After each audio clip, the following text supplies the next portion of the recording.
The blood had dried to rust on David Brennan's knuckles, but the tears were still fresh. He sat in the kitchen chair where patrol officers had found him, hands cuffed behind his back, shoulders shaking with silent sobs. Detective Lena Vasic crouched beside him, studying his face in the grey morning light filtering through the window. "Tell me again what happened, David." "I already told you." His voice cracked. "I wasn't. It wasn't me. I could see everything, feel everything, but I couldn't stop." He looked up at her with red-rimmed eyes. "My hands moved by themselves. I tried to scream, but nothing came out, like being trapped inside my own body." Lena had heard every excuse in 15 years of homicide work. Blackouts, rage fits, temporary insanity. But David Brennan didn't sound like he was lying. He sounded terrified. She glanced toward the living room where the bodies lay under white sheets. Sarah Brennan, 42, multiple stab wounds to the chest. Emma, 14, same pattern. Little Joshua, 8, throat slashed. The weapon, a kitchen knife from their own block, had been placed neatly on the counter. No signs of struggle beyond the obvious. No defensive wounds on David. "You called 911 yourself," Lena said. "The moment I could move again. The moment it let me." "It?" David's face went pale. "I don't know what else to call it. Something was inside me, moving me around like a puppet." Detective Emeka Okafor appeared in the kitchen doorway, his 6-foot frame filling the space. His dark skin glistened with perspiration despite the cool October morning. "Lena, need you to see something upstairs?" She squeezed David's shoulder, a gesture that felt inadequate given the circumstances. "We'll talk more at the station." Following Emeka up the narrow staircase, Lena noticed how he gripped the handrail tighter than usual. His movements seemed slightly off, like he was concentrating on each step. "You feeling all right?" "Just tired. Been up since 3. He led her into the master bedroom. "Look at this." The bedroom was pristine, except for the unmade bed. No blood, no signs of violence. But on the nightstand sat an open journal, David's handwriting sprawling across the pages. Lena read aloud. "Day 3. The headaches are getting worse. Sometimes I catch myself doing things I don't remember starting. Sarah asked why I was standing in Emma's doorway at midnight. I don't remember going there." She flipped the page. "Day 7. I can feel something moving inside my skull, like worms crawling behind my eyes. Dr. Martinez says it's stress, prescribed sleeping pills. They don't help. Nothing helps." "Gets stranger," Emeka said, pointing to the final entry. "Read the last bit." "It's taking over more each day. Today I watched my hand reach for the knife block and couldn't stop it. Sarah was making breakfast. For a moment I saw her through its eyes, not mine. She looked like food." The journal ended there, dated 3 days ago. "He documented his own breakdown," Emeka said. "Maybe thought if he wrote it down, he could fight it." Lena studied her partner's face. Dark circles shadowed his eyes, and a thin film of sweat beaded his forehead. "When's the last time you ate?" "I'm fine." He turned away from her scrutiny. "Just want to wrap this up so I can get some sleep." Her phone buzzed. "Captain Morris." "Vasic." "Got another one. Family of 4 on Maple Street. Husband killed them all, then called it in. Same story as your guy. Says he wasn't in control." Lena felt cold wash through her chest. "When?" "2 hours ago. Get over there." She hung up and looked at Emeka, who was already grabbing his coat from the bed. "Another family murder?" he asked. Perpetrator claims he wasn't in control of his actions. Something flickered across Emeka's face. "Fear, maybe?" Or recognition? Copycat? How would he know the details? We haven't released anything to the press yet. They drove to Maple Street in silence, Emika navigating while Lena tried to make sense of David Brennan's journal. 2 family annihilators in one morning, both claiming external control. In her experience, killers either denied responsibility completely or took full credit for their actions. This middle ground, this specific delusion of being a passenger in their own bodies, felt different. The second scene mirrored the first in disturbing detail. Vincent Chen sat in his kitchen, wrists zip-tied, tears streaming down his face. His wife Linda and their twin boys lay in the living room, killed with a knife from their own kitchen. The weapon had been placed on the counter in the same precise manner. "I tried to fight it," Vincent sobbed as Lena questioned him. "But my body wouldn't listen to me anymore. I could see everything happening, feel the knife in my hand. But I couldn't make it stop." "Tell me about the days leading up to this." "Headaches. Terrible headaches for about a week. And I kept doing things without meaning to. Small things at first. I'd find myself standing in rooms with no memory of walking there. Then yesterday I caught myself sharpening all the knives in the kitchen. I don't even cook." The same pattern, the same timeline.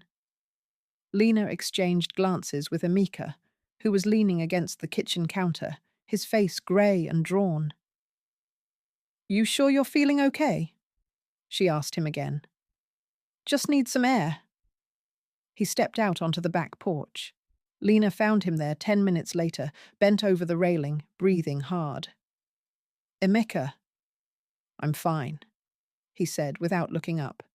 "Just the smell in there. You know how blood gets to me sometimes."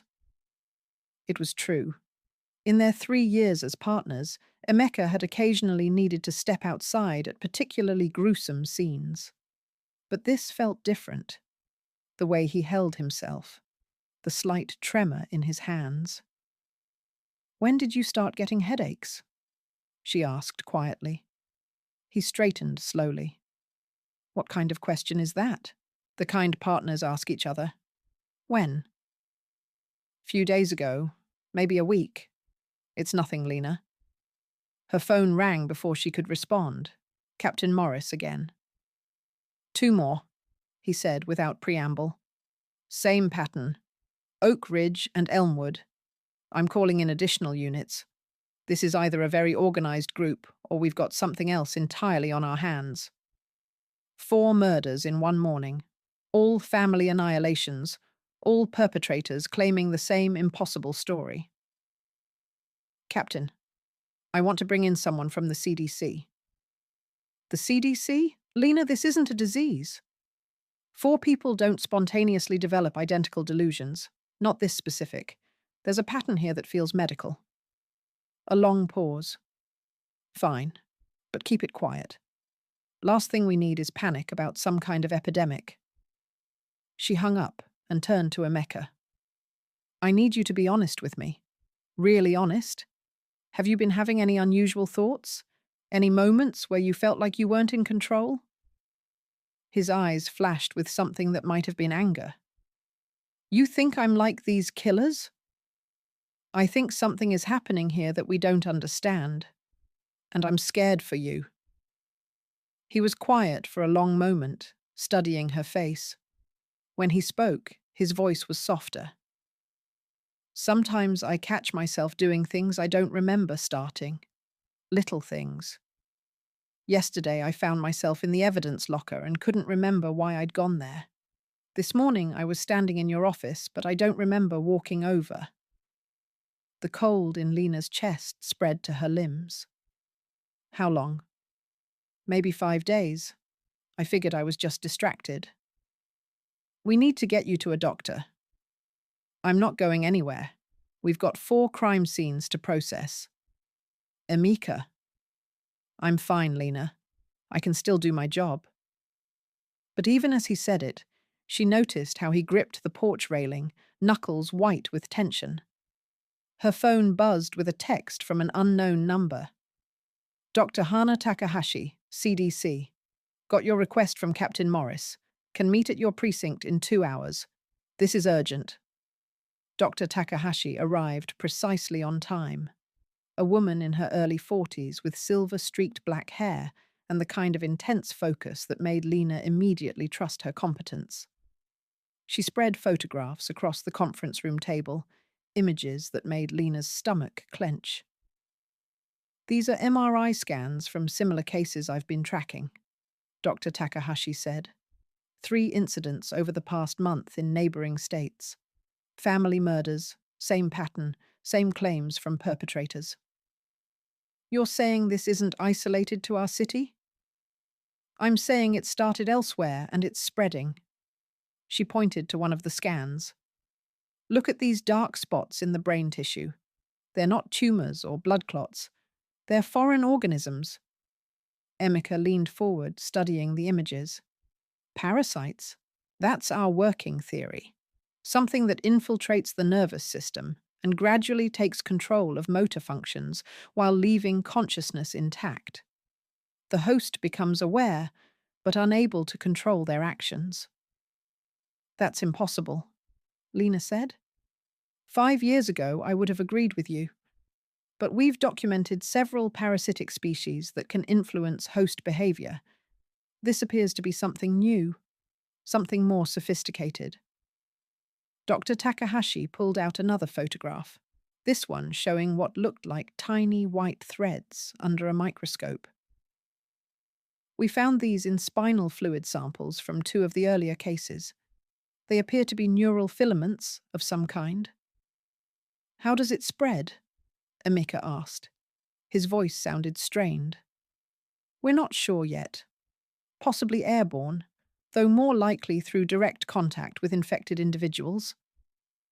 She looked between them. Have either of you been experiencing headaches?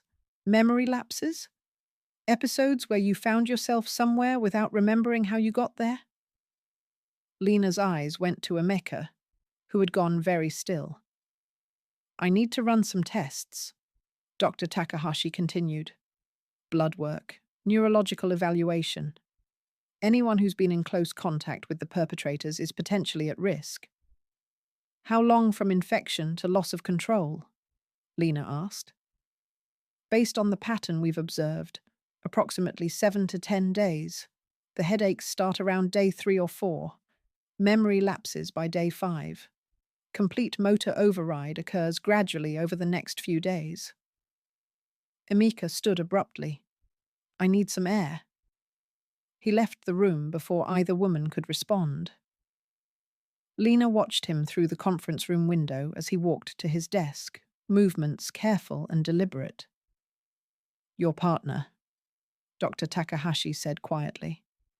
How long has he been symptomatic? He says 5 days, maybe a week. Then we may already be too late. The words hit Lena like cold water. Too late for what? In the cases I've studied, once the motor override begins, the process is irreversible. The parasite has fully integrated with the nervous system. The host becomes a passenger in their own body permanently. But they're still conscious? Still themselves? Completely aware. They can see, hear, think, feel everything. They simply can't control their actions anymore. Dr. Takahashi's voice was gentle but clinical. It may be the most perfect form of imprisonment ever conceived. Through the window, Lena watched Emeka sit at his desk, head in his hands. She'd known him for 3 years. He was methodical, reliable, the kind of partner who always had her back. The idea of him trapped inside his own body, watching helplessly as something else used his hands, was worse than any nightmare she could imagine. Is there any treatment? We're working on it. But the organism appears to be highly adaptive. It's learning from each host. Learning what? How to blend in. How to seem normal while maintaining control. The early cases were obvious. the hosts clearly struggling against the influence. But in the more recent incidents, witnesses reported the perpetrators seemed completely calm and purposeful during the attacks. Lena felt understanding creep up her spine like ice. It's getting better at pretending to be human? Exactly. Which means identification becomes much more difficult. A commotion outside the conference room drew their attention. Emeka was standing at the water cooler, but something was wrong with his posture. He stood perfectly straight, unnaturally still, his head cocked at an odd angle. "Emeka!" Lena called through the window. He turned toward her voice, and she saw his face clearly for the first time. His expression was blank, almost serene, but his eyes were wide with terror. His mouth moved silently, forming what looked like the word help. Then he smiled. Not Emeka's warm, familiar smile, but something cold and precise. His hand moved to his service weapon. "Dr. Takahashi," Lena said quietly, "I need you to very slowly move toward the emergency exit." "What's happening?"